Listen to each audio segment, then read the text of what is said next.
reprise. Alors la question qui se pose, puisque monsieur parle de judaïsation, la question de savoir si les protocoles de Sage de Sion visaient véritablement au premier chef les Juifs, ou bien s'ils visaient ceux qui étaient censés ou supposés contrôlés par les Juifs.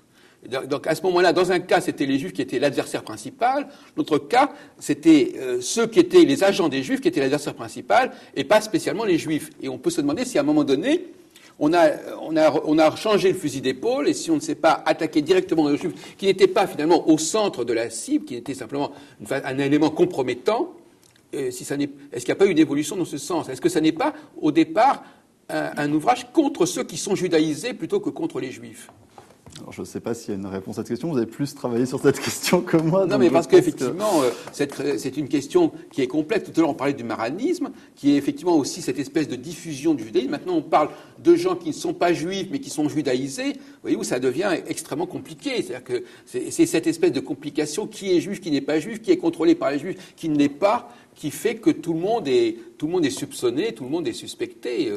Alors, c'est vrai que au-delà des protocoles, au XIXe siècle, il y a un mouvement dans les théories conspirationnistes qui, les premières sont sur la franc-maçonnerie, comme vous avez bien dit, Baruel n'a rien à faire des Juifs et n'en parle pas.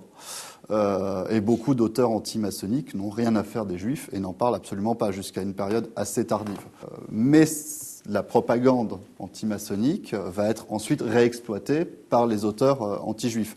Gougenot Desmousseaux, d'ailleurs, fait du franc-maçon le serviteur des Juifs dans leur projet de domination. Donc il y a un mouvement, de toute façon, au XIXe siècle, de textes anti-maçonniques qui vont être progressivement judaïsés, puis devenir des textes essentiellement anti-juifs.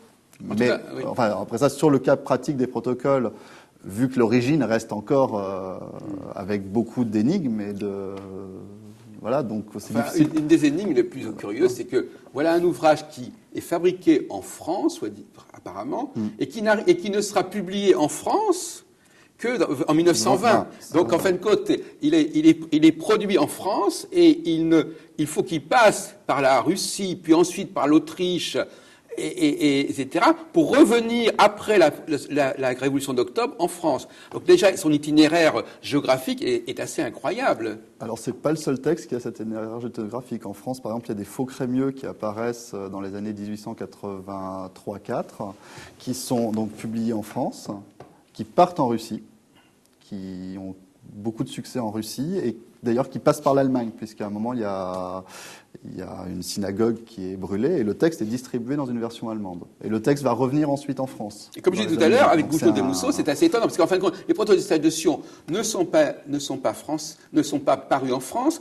mais au Parlement de Vienne et à Prague, on nous dit qu'ils existent puisqu'ils sont parus, ils mettent en avant le nom de Gougenot Desmousseaux. Donc c'est une confusion invraisemblable, parce qu'effectivement, on nous parle d'un ouvrage qui vient de France, qu'on attribue à Gougenot Desmousseaux, qui ne l'a pas écrit, qui ne l'a pas publié.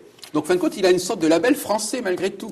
Quand on regarde le texte, il y a quand même visiblement des sources françaises. Donc, quelqu'un qui lirait la version tchèque ou la version autrichienne des protocoles de Sage de Sion pourrait complètement ignorer la Russie. Oui. Puisque, finalement, il y a une espèce de court-circuitage. En 1909, on nous montre un ouvrage paru en France alors c'est un double faux, parce que c'est un faux Gougenot Desmousseaux, et en plus même c'est un document qui a été fabriqué. Donc on a cette double falsification qui fait qu'il y a une espèce de court-circuitage. On ne parle plus de Nilus, et il faudra 1919 pour qu'on revienne avec des traductions directes. Donc effectivement, les historiens, comme par exemple l'ouvrage important qu'a dirigé Taguieff, ont complètement ignoré et le problème roumain, et le problème de la parution des protocoles de Sage de Sion à Vienne et à Prague, et avant la Première Guerre mondiale. Donc il y a quand même des erreurs de perspective qui sont assez évidentes, effectivement.